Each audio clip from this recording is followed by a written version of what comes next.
The first thing that hit me was the silence. Not the gentle quiet that often drapes a house at night, but a heavy, suffocating hush that seemed to press against my chest the moment I stepped inside. A lone lamp in the corner cast a warm amber glow over the living room, yet even that soft light couldn't soften the tension hanging in the air. And there he was, my husband, seated on the couch, fingers intertwined, head bowed slightly. He didn't glance up when I entered. Carefully, I set my purse down, as though a sudden movement might shatter the fragile stillness. "You're home early," I said, trying to sound casual. But the air itself seemed to mock the word casual. At last, he lifted his gaze. There was nothing familiar in his eyes. Not warmth, not curiosity, not the comfort I had always known. They were cold, unwavering, piercing straight through me. "How long has this been going on?" he asked. The room tilted. My mouth opened, yet no sound emerged. The silence stretched between us, thick and suffocating, until each heartbeat seemed deafening. I froze. In that single question, he had stripped away every lie, every excuse, every fragile thread of denial I had been clinging to. Weeks, maybe months. That's how long he had seen the cracks forming, the late-night messages I brushed off as work, the sudden need to stay late at the office when nothing urgent demanded it, the way I lingered before the mirror, or the subtle tremor in my voice when explaining where I had been. He never confronted me, never accused, but he observed. I had convinced myself his silence was trust. Now I saw it for what it truly was, suspicion quietly growing in the shadows. I swallowed hard, my throat dry. What are you talking about?" My words sounded brittle, hollow even to me. "Don't," he said softly, his lips twisting into a faint, bitter smile. "Don't insult me with that." There was no anger in his voice. No raised tone. That calm, measured quiet hurt far more than a scream could have. He seemed rehearsed, as if he had walked through this moment countless times, preparing for every possible reaction until nothing left could surprise him. My legs trembled, but I edged closer, perching on the couch's corner. My voice wavered. "It wasn't supposed to." "Wasn't supposed to what?" he interrupted, finally turning to face me. His eyes glimmered, not with rage, but with something deeper. Betrayal, sorrow, a wound words couldn't heal. "Wasn't supposed to happen," I whispered, or maybe it wasn't supposed to be discovered. I bit my lip until blood pricked the surface, wishing fiercely I could undo every impulsive, reckless choice that had led me here. I had tried to tell myself it hadn't begun as betrayal. Loneliness, small disconnections, moments of quiet frustration. I convinced myself they were normal.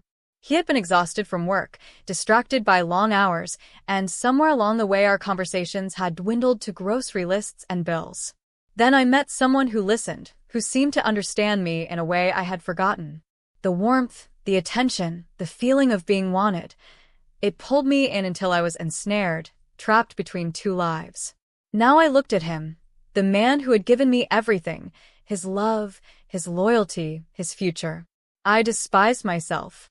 "It was a mistake," I murmured. "I never wanted to hurt you." His laugh was short, sharp, and breaking, the sound slicing through the heavy quiet. "A mistake," he scoffed. "Mistakes are spilling coffee on the rug." This was a choice. Repeated, deliberate choices. I couldn't deny it. Each stolen moment had been intentional, and now every one of them lay exposed between us. He began pacing slowly, running a hand through his hair. "Do you know what it feels like?"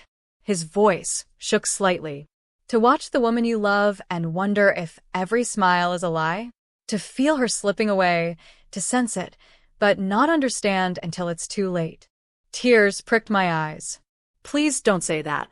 Don't look at me like I'm a stranger." He stopped abruptly, turning fully toward me. "Then tell me how long." The question fell like a blade. He deserved the truth, yet revealing it felt like driving another dagger into his chest. Protection was impossible now. The harm was done. "Months," I whispered, my voice almost gone. He closed his eyes, exhaling as if the very air had become toxic. When they opened again, something had shifted. A wall had risen, immovable and permanent. The moments that followed stretched endlessly. He didn't yell. He didn't curse. He only sank back, covering his face with his hands. I reached out, but he recoiled. The distance between us was louder than any rejection I had known. "Why?" he murmured, voice muffled. Wasn't I enough? Or did I just become inconvenient? My chest ached. "You were always enough. It wasn't about you." His gaze pierced me. Then who was it about? Because from here, it looks like it was about someone who chose to destroy everything we built. I wanted to confess that my love hadn't vanished. But how could I speak of love when my choices screamed otherwise? The clock ticked. Each second echoed the unraveling of our life.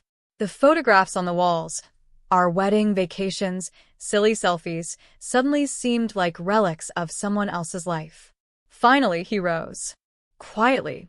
No shouting, no slammed doors.